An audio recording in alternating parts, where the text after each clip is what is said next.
My ultimate inspiration comes from my best friend, the dazzling woman who ever seen my name in my life's blood. A quote from the Gilmore Girls. The Gilmore Girls is a show about a mom and a daughter trying to fix their relationship and create a stronger bond with each other. And that's exactly what I'm trying to do with my mother. The Gilmore Girls is a show, the only show I can convince my mom to become like our show. And have something that we can do together that didn't include the rest of my family. And this is a show that helped me and my mom create a stronger bond with just quality time and trying to watch an episode every night. My mother. My mother's name is Heather and she's a doctor. She has many good qualities, but I want to talk about the three main qualities that I love about her.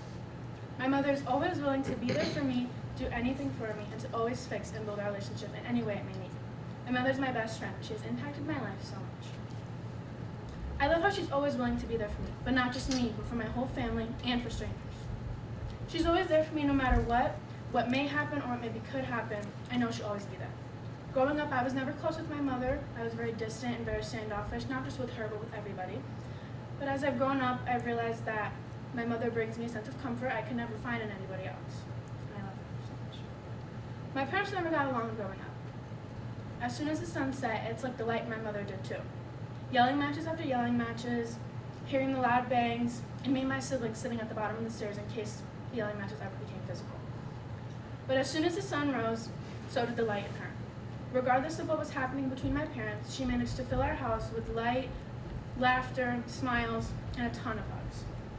Even though there were many sad moments in our family and many problems going on, she still brought a sense of refreshment to everyone's day.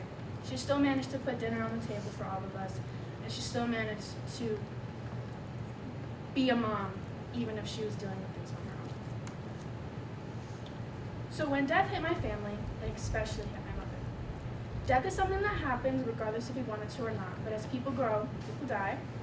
So when it hit the family, it especially hit my mother. And even though when someone would pass away, or if an animal passed away, she would sit and she would cry, but she only allowed it to affect her for one day.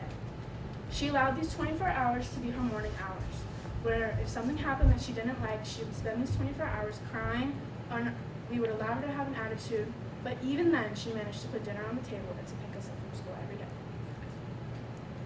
To go along with being sensitive, my mother never talks about herself, or the stuff she's been through as an adult or as a child. But we all battle things we don't talk about.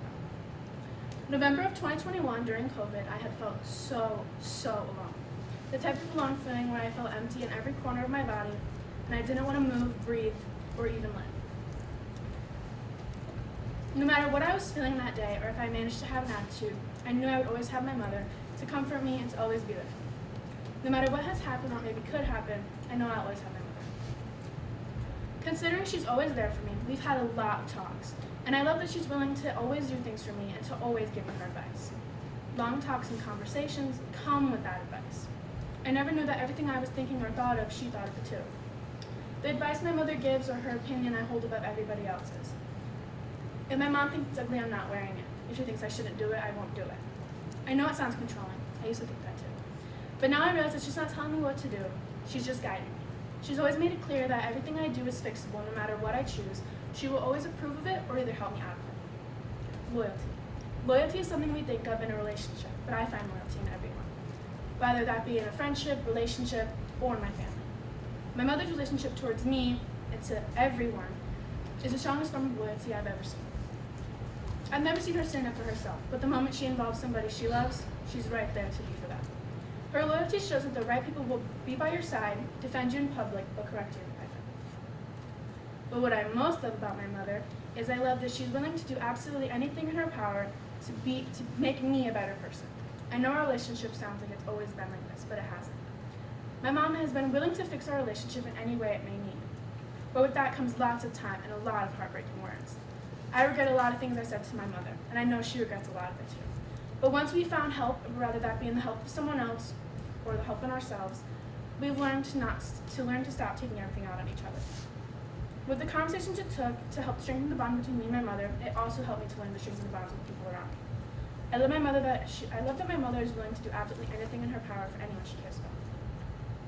My mother is my best friend, and she has impacted my life so much. Willing is a word to describe choice. to choose something. I love my mother is willing to help me through anything, whether that be with herself or with me, give me all of her advice, and show that even the strongest people can go through the worst things, and continue to strengthen our relationship in any way it may need. I love my mother more than myself, and I want her to know that she's appreciated. So try to form a deeper connection with the woman who gave you your name, or with the people